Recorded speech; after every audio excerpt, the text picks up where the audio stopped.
નમસ્કાર મિત્રો,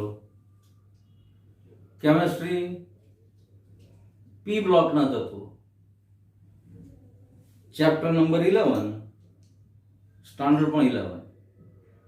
હવે આ પી બ્લોકના તત્વો એમાં છેલ્લે આપણે પી બ્લોકના તત્વોની ઇલેક્ટ્રોન રચના, આવર્તનીય ગુણધર્મો અને ઓક્સિડેશન અવસ્થા તથા રાસાયણિક પ્રતિક્રિયાત્મકતામાં વલણો ત્યાં સુધીનો અભ્યાસ કર્યો હતો.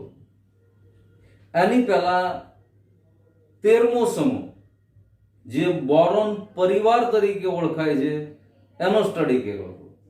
હવે આ 14મો સમૂહ આગળ આપણે ભણીએ છીએ, પણ બરાબર ધ્યાનમાં રાખવાનું 13મો સમૂહ બરાબર રીતે પાકો થઈ ગયેલો હોય તો જ આને ભણવાની મજા આવશે.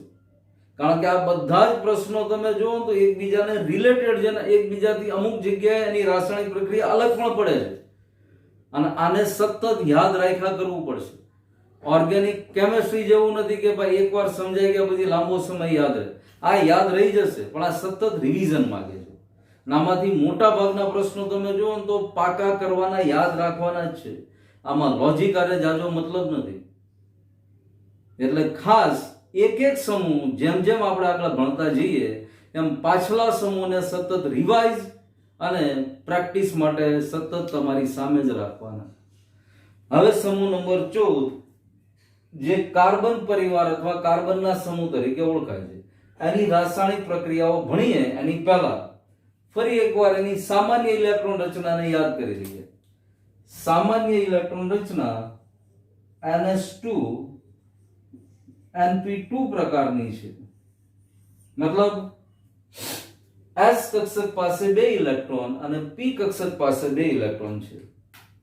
ગયા વખતે એની ઓક્સિડેશન અવસ્થા વિશે ચર્ચા કરી હતી આપણે, પણ હવે આ જ ઓક્સિડેશન અવસ્થાને ધ્યાનમાં રાખી કયા કયા પ્રકારના ઓક્સાઇડ H2O સાથે કેવી પ્રક્રિયા અને હેલોજન સાથે કેવી પ્રક્રિયા આપે છે એના વિશે આપણે જોઈએ.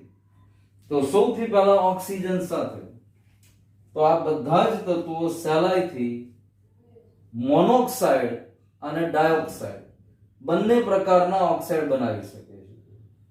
પણ સિલિકોન મોનોક્સાઇડ ઊંચા તાપમાને જ અસ્તિત્વ ધરાવે છે. આ ખાસ ધ્યાનમાં રાખવાનું. બાકી કાર્બન મોનોક્સાઇડ, કાર્બન ડાયોક્સાઇડ, આ બંને ઓક્સાઇડ તો ખૂબ જાણીતા છે આપણી માટે. એની સંસ્પંદન રચના વિશે પણ આપણે અગાઉ ભણી ચૂક્યા છે. હવે મોનોક્સાઇડ પ્રકારના ઓક્સાઇડ MO, ડાયોક્સાઇડ MO2. હવે જનરલી આવર્ત કોષ્ટકના ગુણધર્મ પ્રમાણે આપણે વાત કરીએ તો જે અધાતુના ઓક્સાઇડ હોય છે એ સામાન્ય રીતે એસિડિક હોય છે અને ધાતુના ઓક્સાઇડ હોય છે એ બેઝિક હોય છે. હવે અહીંયા એક વસ્તુ ખાસ નોટિંગ કરવાની, જેમ ઓક્સિડેશન આંક ઓક્સાઇડમાં વધતો જાય એમ એસિડિકતા વધે છે. આ ખાસ ધ્યાનમાં રાખવાનું. ફરીવાર રિપીટ કરું, જેમ ઓક્સિડેશન આંક વધતો જાય એમ એસિડિકતા વધે છે અને ઓક્સિડેશન આંક નીચો એમ એની એસિડિકતા પણ ઓછી. હવે પર્ટિક્યુલર એક એક તત્વ માટેના ઓક્સાઇડની વાત કરીએ તો સૌથી પહેલા જો કાર્બન ડાયોક્સાઇડ, સિલિકોન ડાયોક્સાઇડ અને જર્મેનિયમ ડાયોક્સાઇડ, આ ત્રણેય પ્રકારના ઓક્સાઇડ એસિડિક ઓક્સાઇડ છે. આનો ઓક્સાઇડનો ગુણધર્મ એસિડિક છે. એની સામે સ્ટેનસ ડાયોક્સાઇડ અને લેડ ડાયોક્સાઇડ બંને ઉભયગુણી છે. જો અહીંયા બેઝિક ઓક્સાઇડની વાત જ નથી આવતી, કાં તો એસિડિક છે કાં તો ઉભયગુણી છે. આ વાત થઈ ડાયોક્સાઇડ પ્રકારના ઓક્સાઇડની. હવે જો મોનોક્સાઇડ પ્રકારનો ઓક્સાઇડ હોય તો કાર્બન મોનોક્સાઇડ, સ્ટેનસ મોનોક્સાઇડ અને લેડ મોનોક્સાઇડ, આ ત્રણેય ઓક્સાઇડ તટસ્થ સ્વભાવ ધરાવે છે. નથી એસિડિક, નથી બેઝિક, ન્યુટ્રલ સ્વભાવ ધરાવે છે, જ્યારે જર્મેનિયમ મોનોક્સાઇડ GeO આ એસિડિક ઓક્સાઇડ છે. આવા બધા પ્રશ્નો ખાસ MCQ નીટ કે JEE એક્ઝામ માટે બહુ મહત્વના બની જાય. જ્યાં જ્યાં અપવાદ આવતો હોય, સામાન્ય ગુણધર્મ ન રહેતો હોય, ત્યાં ખાસ ધ્યાનમાં રાખવાનું અને નોટિંગ કરી લેવાનું. તો આ વાત થઈ સમૂહ 14 ના ઓક્સાઇડ વિશે. હવે સમૂહ 14 ના તત્વો પાણી સાથે અથવા H2O સાથે કેવા પ્રકારની પ્રક્રિયા આપી કેવા સંયોજન આપે છે અને હેલાઇડ સાથે એનો અભ્યાસ આપણે કરીએ. હવે ઓક્સિજન સાથે પ્રક્રિયા ભણ્યા પછી પાણી સાથે અથવા H2O સાથે. હવે H2O સાથે માત્ર સ્ટેનસ અથવા ટીન જ એક્ટિવ છે. એ જ એની સાથે પણ એ તે પાણીની વરાળ સાથે ઊંચા તાપમાને પ્રક્રિયા આપી શકે છે. બાકી કાર્બન, જર્મેનિયમ, સિલિકોન ઉપરાંત લેડ પાણી સાથે પ્રક્રિયા આપતા નથી. લેડ માટે એવું કહી શકાય કે ભાઈ ઉપર ઓક્સાઇડનું આવરણ થઈ જતું હશે એટલા માટે સહેલાઈથી પાણી સાથે પ્રક્રિયા નથી આપતું. પણ સ્ટેનસ અથવા ટીન પાણી સાથે પ્રક્રિયા કરી અને SnO2 સ્ટેનસ ડાયોક્સાઇડ પ્લસ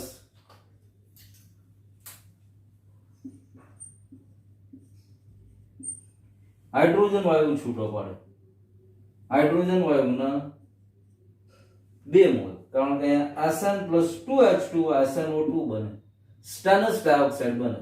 હવે અહીંયા સ્ટેનસ નું ઓક્સિડેશન આપ જુઓ તો +4, અને યાદ કરો ગયા વખતનો લેક્ચર ઓક્સિડેશન અવસ્થા માટે +2 અને +4 એવા પ્રકારના સંયોજનો આપી શકે છે. સ્ટેનસ ડાયોક્સાઇડ અને હાઇડ્રોજન વાયુ છૂટા પડે. મતલબ માત્ર ટીન અથવા SN જ પાણી પ્રત્યે પ્રતિક્રિયાત્મક અથવા રિએક્ટિવ છે.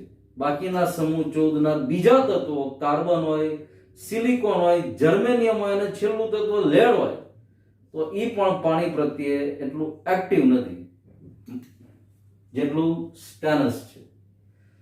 હવે ત્રીજો રાસાયણિક ગુણધર્મ H2 અથવા હેલોજન પ્રત્યે પ્રતિક્રિયાત્મકતા. હવે H2O પછી હેલોજન તત્વો સાથે હેલોજન પ્રત્યે પ્રતિક્રિયાત્મકતા કાર્બન સિવાયના બધા જ H2 સાથે અનુકૂળ સ્થિતિમાં સીધા જ જોડાઈને હેલાઇડ બનાવી શકે છે. કાર્બનના હેલાઇડ જાણીતા જ છે. આજે કાર્બન ટેટ્રાક્લોરાઇડ આપણે ભણી ગયા છે, CCl4.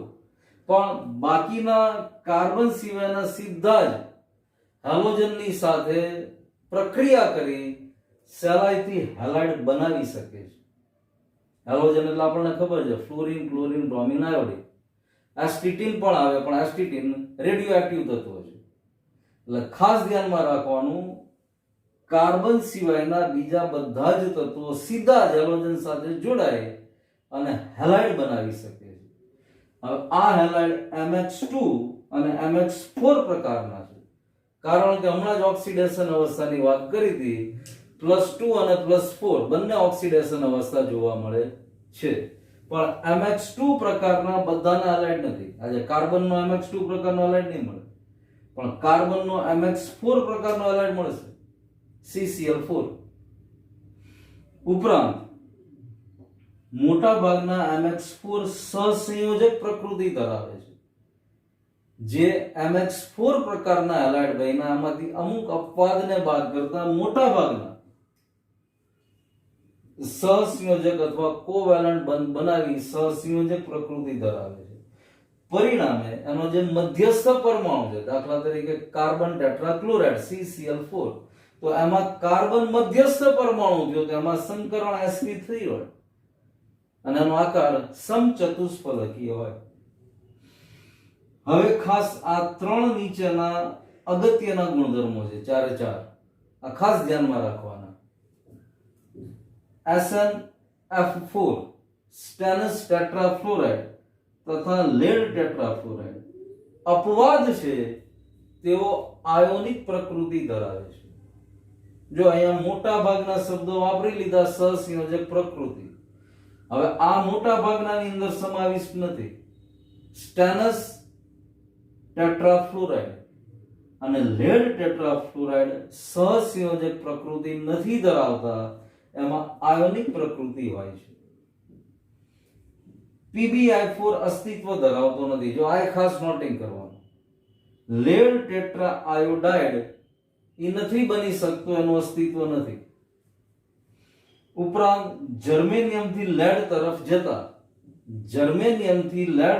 જતા MX2 પ્રકારના હેલાઇડ સેલાઈથી બને છે. હવે જર્મેનિયમની પહેલા માર્ક કરો તો કાર્બન ને સિલિકોન આવી ગયું, એટલે એના એવા જાણીતા નથી, પણ જર્મેનિયમથી લેડ તરફ જઈએ તો MX2 પ્રકારના હેલાઇડ જોવા મળે છે. ઉપરાંત આ ખૂબ અગત્યનો ગુણધર્મ, જર્મેનિયમ ટેટ્રાફ્લોરાઇડ GeX4 એ જર્મેનિયમ ડાયફ્લોરાઇડ કરતા ફ્લોરાઇડ ને અહીંયા હેલાઇડ, જર્મેનિયમ ટેટ્રા હેલાઇડ એ જર્મેનિયમ ડાયહેલાઇડ કરતા વધારે સ્ટેબલ અથવા સ્થાયી છે, જ્યારે એની કરતા ટોટલી ઉલટું લેડ ટેટ્રા હેલાઇડ કરતા લેડ ડાયહેલાઇડ વધારે સ્થાયી છે. અને આનું સીધું જ કનેક્શન PbI4 માં પણ છે. PbI2 બની શકશે, PbI4 નથી બની શકતો. અને એ જ અનુસંધાનમાં અહીંયા જુઓ તો PbX4 કરતા PbX2 મતલબ ડાયહેલાઇડ વધારે સ્થાયી છે. હવે એક પાણી સાથેનો ખૂબ જ અગત્યનો ગુણધર્મ હેલાઇડ પ્રકારના સંયોજનનો ગણવો છે. પાણી સાથે એટલે આ H2O પ્રત્યે પ્રતિક્રિયાત્મકતા ભણી ગઈ અલગ વસ્તુ છે. હવે હેલાઇડ બની ગયો, સમૂહ 14 ના તત્વના હેલાઇડ બની ગયા. ઈ હેલાઇડ નો પાણી સાથે શું ગુણધર્મ છે એને ખાસ રાસાયણિક પ્રક્રિયા સાથે સમજવું છે. પણ એની પહેલા કાર્બન નો ટેટ્રાહેલાઇડ, દાખલા તરીકે CCl4, ઈ પાણી સાથે કોઈ પ્રકારની પ્રક્રિયા નથી આપતી, પણ ઈ ગુણધર્મ આખો આપણે ઉદાહરણ સાથે સમીકરણ સાથે જોઈએ.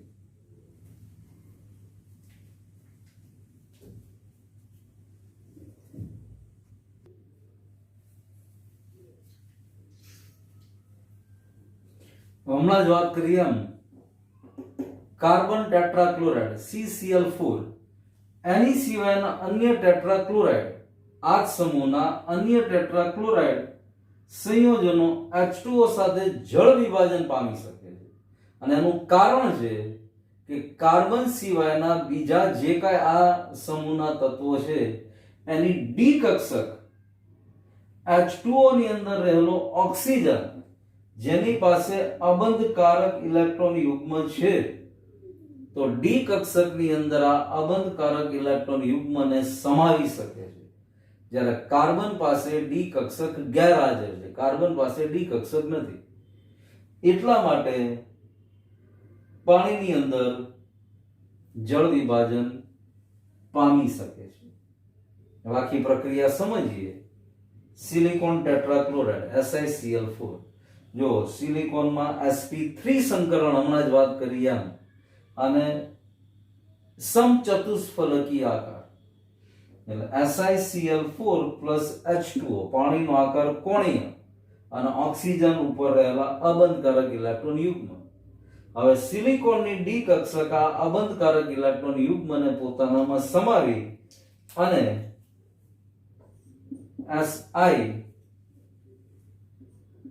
Cl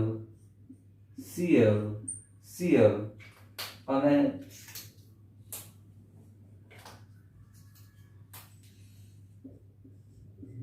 OH, પાણીના એક હાઇડ્રોજન ક્લોરીન સાથે જોડાય HCl બનાવે, OH Cl ની જગ્યાએ વિસ્થાપિત થઈને જોડાય છે. હવે આ જ પ્રક્રિયા આગળ ચલાવીએ તો હવે 3 ક્લોરીન બાકી છે, તો 3 મોલ ઓફ H2O, પાણીના 3 અણુ 3H2O -3HCl અને ત્રણેય Cl ની જગ્યાએ હાઇડ્રોક્સિલ સમૂહ Si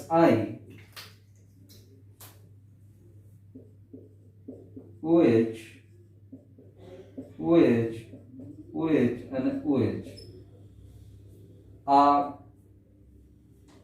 પદાર્થ સિલિસિક એસિડ તરીકે ઓળખાય છે. Name of this compound is silicic acid તરીકે ઓળખાય છે. આવું કાર્બન સાથે નથી થઈ શકતું કારણ કે કાર્બનમાં ડી કક્ષકની ગેરહાજરી છે. હવે તમે જો Si ચારે બાજુ જ્યાં જ્યાં ક્લોરીન હતો બધી જગ્યાએ હાઇડ્રોક્સિલ સમૂહ જોડાઈ ગયો. તો આ ત્રીજી રાસાયણિક પ્રતિક્રિયાત્મકતાની પ્રક્રિયા હેલોજન સાથે. હવે આપણે અત્યાર સુધીના જેટલા સમૂહ ભણી ગયા આપણને ખબર છે જે તે સમૂહનું પહેલું તત્વ, પછી S વિભાગના બંને સમૂહ હોય કે P વિભાગનો સમૂહ, પહેલું તત્વ એના બાકીના તત્વો કરતા કંઈક અલગપણું અથવા અનિયમિત વર્તણૂક આપે છે. આવું એક કાર્બનમાં પણ જોવા મળે છે.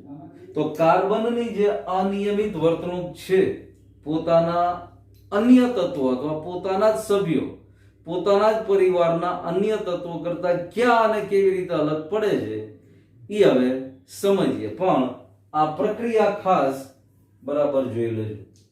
હવે સમૂહ 14 ના તત્વના રાસાયણિક ગુણધર્મો સમજ્યા પછી કાર્બનની અનિયમિત વર્તણૂક. કાર્બન પોતાના સમૂહના અન્ય તત્વોથી કઈ બાબતમાં અલગ પડે છે અને શા માટે અલગ પડે છે એના વિશે જોઈએ.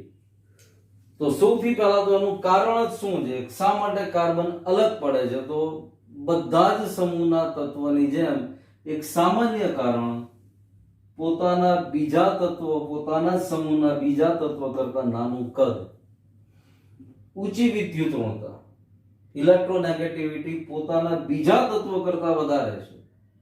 આયનીકરણ ઉર્જા ઊંચી છે, જ્યારે બીજા બધા તત્વોની પોતાના સમૂહના બીજા તત્વોની આયનીકરણ ઉર્જા કાર્બન કરતા નીચી છે. અને ખાસ ડી કક્ષકની ગેરહાજરી. તો આવા કારણોને લઈ અને કાર્બન પોતાના ગુણધર્મો પોતાના જ સભ્યો કરતા કંઈક અલગ આપે છે. કાર્બનની મહત્તમ સંયોજકતા 4 છે, જ્યારે અન્ય તત્વોની સંયોજકતા 5 કે 6 વાળા સહસંયોજક બંધ બનાવી સંયોજન બનાવે છે. કારણ ડી અને એફ કક્ષકની હાજરી છે, જ્યારે કાર્બનમાં ડી કક્ષક કે એફ કક્ષક પ્રાપ્ય બનતી નથી. આ બીજો મુદ્દો. આગળ કાર્બન પોતાની સાથે, મતલબ કાર્બન વચ્ચે single bond, double bond, triple bond આવા સંયોજનો બનાવી શકે છે. અને આખી ઓર્ગેનિક કેમિસ્ટ્રી જુઓ તો કાર્બન ઉપર જ કેમિસ્ટ્રી બની જતી. સિલિકોન, જર્મેનિયમ આ બધામાં આવો ગુણધર્મ છે, પણ કાર્બનની સરખામણીમાં એકદમ ઓછું. અને કાર્બનના અસંખ્ય સંયોજનો, પછી કાર્બન વચ્ચેની આલ્કેન શ્રેણી હોય, કાર્બન વચ્ચે ડબલ બોન્ડ બનીને આલ્કીન શ્રેણી બની, કાર્બન વચ્ચે ટ્રિપલ બોન્ડ બનીને આલ્કાઇન શ્રેણી બની. આ શ્રેણી ઉપરાંત કાર્બન ઓક્સિજન વચ્ચેનો ડબલ બોન્ડ, કાર્બન સલ્ફર વચ્ચેનો ડબલ બોન્ડ, અહીંયા પી પાઈ બોન્ડિંગ બને છે. અને પરિણામે કાર્બન અસંખ્ય સંયોજનો બનાવી શકે છે જે એના જ સમૂહના બીજા તત્વો નથી કરી શકતા. કાર્બનનો કેટનેશન ગુણધર્મ, કારણ કે કાર્બન વચ્ચે અત્યંત મજબૂત બંધ છે. સમૂહમાં જેમ નીચે જઈએ એમ પરમાણુ કદ વધે છે, વિદ્યુત ઋણતા ઘટે છે, અને આ કારણે કેટનેશનનું ગુણધર્મ અથવા કેટનેશનનું વલણ ઘટતું જાય છે. કાર્બન કરતા સિલિકોનમાં કેટનેશનનું ગુણધર્મ ઓછું, આની કરતા જર્મેનિયમમાં ને પછી સાવ ઘટી જાય છે. કાર્બનના કેટનેશન ગુણધર્મની સરખામણીમાં સિલિકોનનો કેટનેશન ગુણધર્મ ખૂબ જ ઓછો છે, ખૂબ જ ઓછો. પણ સિલિકોન કેટનેશનના ગુણધર્મને ધરાવે છે. પણ પછી જેમ નીચે જઈએ, સમૂહમાં ઉપરથી નીચે જઈએ એમ કેટનેશન ગુણધર્મ ઘટતો જાય છે. એનું કારણ પરમાણુ કદ વધતું જાય જેમ સમૂહમાં ઉપરથી નીચે જઈએ, અને વિદ્યુત ઋણતા પણ ઘટતી જાય. અને આ બાબતની સ્પષ્ટ સમજ બંધ લંબાઈના આધારે પણ મળી શકે. કાર્બન કાર્બન વચ્ચેની બંધ લંબાઈ અથવા બોન્ડ લેન્થ 348 કિલો જૂલ પર મોલ છે. જ્યારે એની પછીનું તત્વ સિલિકોન જુઓ તો 297 કિલો જૂલ પર મોલ છે. જર્મેનિયમમાં 260 કિલો જૂલ પર મોલ અને સ્ટેનસ 240 કિલો જૂલ પ્રતિ મોલ છે. તો આમાં કાર્બન વચ્ચેના બોન્ડિંગની અથવા કાર્બન વચ્ચેના બંધની બંધ લંબાઈ આ બધા જ કરતા પોતાના સમૂહના બીજા બધા જ તત્વો કરતા વધારે છે. અને ઈ કારણથી જ p બંધના કારણથી જ કાર્બન 3 જબરદસ્ત અપર રૂપો આપે છે, સ્ફટિકમય અપર રૂપો: હીરો, ગ્રેફાઇટ અને ફુલેરીન. આની પછીના પીરિયડમાં આપણે ઈ જ ભણવાનું છે, હીરો, ગ્રેફાઇટ અને ફુલેરીન. હીરો હોય, ગ્રેફાઇટ હોય કે ફુલેરીન હોય, ત્રણેયમાં કાર્બન સિવાય બીજું કશું જ નથી. માત્ર ને માત્ર કાર્બન વચ્ચે બંધ બનેલા છે. કાર્બને પોતાની સાથે જ સહસંયોજક બંધ બનાવ્યો છે. એક કાર્બન બીજા કાર્બન સાથે, બીજો કાર્બન ત્રીજા કાર્બન સાથે. એમ હીરો હોય, ગ્રેફાઇટ હોય કે ફુલેરીન હોય, ત્રણેયની રચના માત્ર કાર્બનથી બનેલી છે. હવે આ કાર્બનની રચના કેવી હીરાની અંદર છે, મતલબ ડાયમંડની અંદર, કેવી ગ્રેફાઇટની અંદર છે કે કેવી ફુલેરીનની અંદર છે, એ આની પછીના લેક્ચરમાં આપણે જોઈશું. એ ત્રણેય ટોપિક એક સાથે જ ભણવા છે, ત્રણેયની એકબીજા સાથે કમ્પેરિઝન, સરખામણી થઈ શકે, હીરાની, ગ્રેફાઇટની અને ફુલેરીનની. એટલે ત્રણેય એક સાથે જ આપણે આની પછીના પીરિયડમાં ભણીશું. આજે અહીંયા સુધી આપણે કાર્બનનું પોતાના જ સમૂહના અન્ય તત્વોથી અલગપણું ત્યાં સુધી ભણ્યા. હવે આજે વર્કની અંદર પણ આ જે કંઈ ભણ્યા એ બધું જ એકવાર, બે વાર, 3 વાર, જ્યાં સુધી પાકું ન થાય ત્યાં સુધી લખવાનું, પછી એકવાર ફેરબુકમાં લખી નાખવાનું. અને આગળ જે સમૂહ 13 ભણ્યા કે સમૂહ 14 ની આની પહેલાના બધા પ્રશ્નોની બાબત એને રિવાઇઝ કરી લેવાના. બસ અહીંયા સુધી આપણે આજે ભણીએ છીએ. કઈ ડાઉટ કે ડિફિકલ્ટી હોય ચોક્કસ ફોન કરજો. Thank you.